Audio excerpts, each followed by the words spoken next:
যেমন আমার কাছে এরকম অসংখ্য বই আছে 1400 বছর আগের একজন মরুর ডাকাত লিখেছিল এই পুস্তকগুলো, এবং এই পুস্তক আমার কাছে কোনো মূল্যই রাখে না।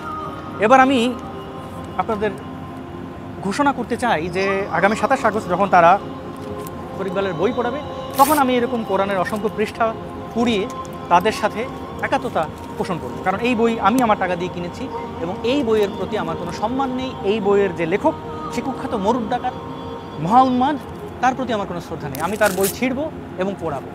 দেখি আপনারা বই ছেঁড়া এবং পড়ানোর উদাহরণ যেটা তৈরি করেছেন সেটা আপনারা কতদূর বাস্তবায়ন করতে পারেন।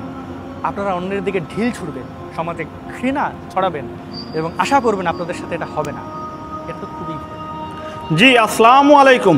নাস্তিক আসাদ নূর সে বিভিন্ন সময় আমাদের মুসলিমদের পিছনে লাগে এবং বিভিন্ন সময় আমাদের প্রাণপ্রিয় রাসূল সাল্লাল্লাহু আলাইহি সাল্লাম এবং কুরআন সম্বন্ধে উল্টা পাল্টা মন্তব্য করে থাকে।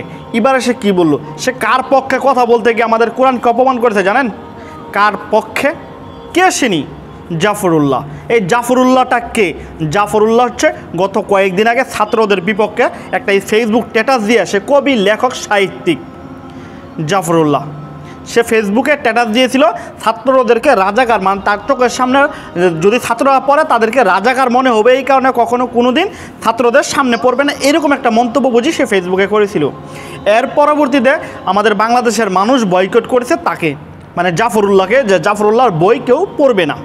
বিভিন্ন লাইব্রেরি থেকে জাফরুল্লাহর বই সরিয়ে ফেলেছে।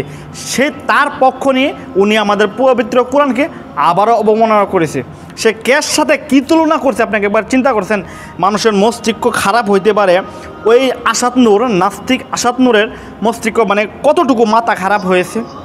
সে আমাদের প্রাণপ্রিয় রাসূল সাল্লাল্লাহু আলাইহি সাল্লামকে কী বলে গালি দেয় দেখছেন? নাউজুবিল্লাহ।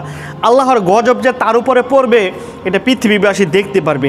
কারণ আমাদের রাসূল সাল্লাল্লাহু আলাইহি সাল্লাম এবং পবিত্র কোরআনকে যারা গালি দিয়েছে তাদের কী অবস্থা হয়েছে পৃথিবীতে, এটা পৃথিবীর মানুষ ইতিপূর্বে দেখেছে এবং তার কী অবস্থা হইবে এটাও মানুষ পৃথিবীর বুকে দেখতে পারবে।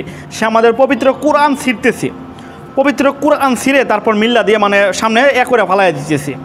নাউজুবিল্লাহ, নাউজুবিল্লাহ। উনি বলতেছে জাফরুল্লাহর বই যদি পুরানো হয় তাহলে সে কোরআন পুরাবে। একটা কথা মনে রাখেন ভাই, কোরআন হচ্ছে আল্লাহর বাণী, আল্লাহর কিতাব। এটা রক্ষা করবে পবিত্র মহান রাব্বুল আলামিন, তার পবিত্র কিতাব। জাফরুল্লাহর বই না, বিশ্বের সকল বইও যদি পুরা ফেলা তাও মানুষের কিছু না, ওইগুলো আল্লাহর কোনো বই না। আল্লাহর বই হচ্ছে, আল্লাহর কিতাব হচ্ছে পবিত্র কোরআন। এটা আল্লাহ নিজে স্বয়ং রক্ষা করবে। আর আমার রাসূল সাল্লাল্লাহু আলাইহি সাল্লাম হচ্ছে আল্লাহর বন্ধু। আল্লাহ রাসূল সাল্লাল্লাহু আলাইহি সাল্লামের সম্মান রক্ষা করবে ইনশাল্লাহ, আমরা আশা করি। এরকম নাস্তিক, এরকম ইসলামের শত্রু, সে বিভিন্ন ধর্ম নিয়ে করে না, সে সবচেয়ে বেশি আমাদের মুসলিমদের ক্ষতি করে, আমাদের মুসলমানদেরকে সে গালিগালাজ করে। সে অন্য আদার্স কোনো ধর্ম নিয়ে এত ঘাটাঘাটি সে করে না। জি, ভিডিওটা বেশি বেশি শেয়ার করে দেবেন এবং এই নাস্তিককে যেখানে পাইবেন সেখানে জুতা পেটা করবেন। আসসালামু আলাইকুম ওয়া রাহমাতুল্লাহি ওয়া বারাকাতুহু।